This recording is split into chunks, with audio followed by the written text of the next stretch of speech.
Hello. I've been working on this humongous, fully custom LEGO Animal Crossing mock to use with the new sets that LEGO released. Before I showcase any of this, I will say this is not just this island. This is a fully modular system. Everything here is made up of easily reconfigurable modules. This whole thing can be just easily taken apart and completely reconfigured. You can move every little piece of this around. You can have I have the cliff here in the back, you could have it on the side, on the front. You could have the bridges into different places. Everything is fully modular here, and I did this for a reason. I'm really excited for the Animal Crossing line because I'm super nostalgic and love the Animal Crossing series. So having Lego Animal Crossing is like an absolute dream. I'm absolutely going to collect all of the sets that LEGO makes in the future, and I wanted to make this as a sort of hub to have everything in. So, when LEGO makes like just another regular villager house, I just, I kind of have this ready and I can just, plop it down without having to redesign anything. In fact, I kind of planned out so that all of the buildings aren't actually even kind of, connected. They're just kind of plopped down. In fact, LEGO did already announce a couple new sets, and one of them is the Town Hall, and I already pre-made for when that set comes out the Town Hall Plaza and counted so that it will fit perfectly right here, which I can just be plopped down anywhere on the island.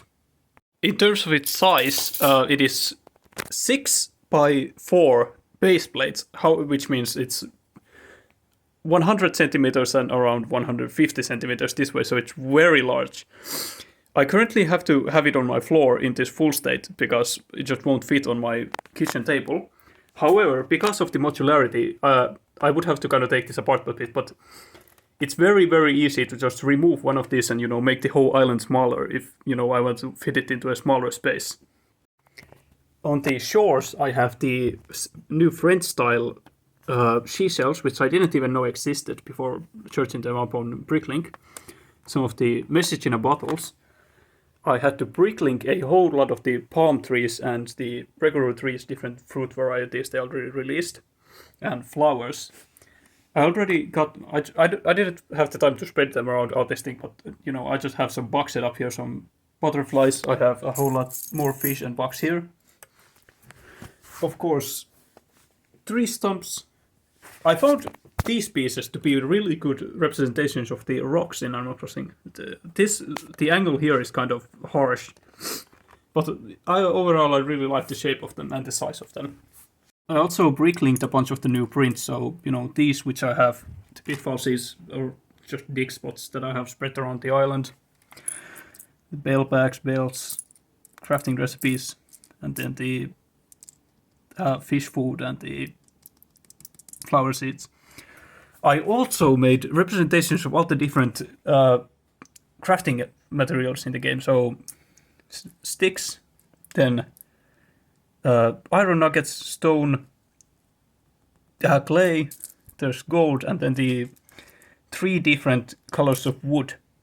So you know how in the game when you hit a tree, the 3 pieces of wood kind of spring out to the side like this, so you can do that. Or you can set up the materials as they jump out around a rock when you hit it like this. So some of the more specific modular parts, there is currently just this one pond piece. You have the pier that you can put on this side or that side. You have these spots that you can have the little rocky sort of outcroppings.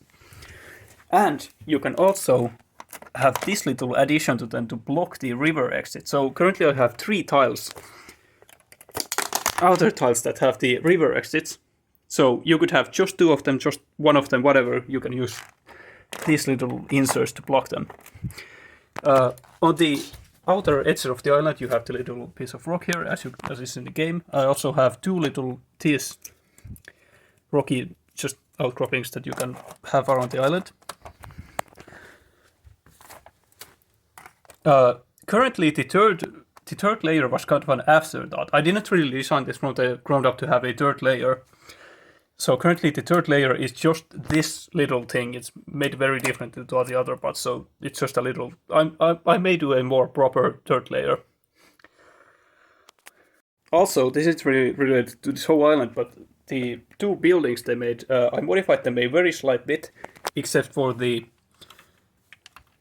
Nook's Cranny, which I modified a lot. I added the outside sort of deck area, so that it's more accurate to the game. I added the sort of weird thing with the window here on the roof, and I made the interior a lot more accurate with the tiled flooring and the sort of upper level with the furniture in there. I also want to continue in the future as the more sets come out. I want to make more sort of specialized modules. Like here is a little module that is just a little farm. The waterfall, it's the waterfall. I also want to just be able to, whenever I kind of have the feeling to build some Lego stuff, to make, furniture. Right here, these all the ones that I have out here is just came in the sets that came in the Cap'n set. That came with the Rosie set.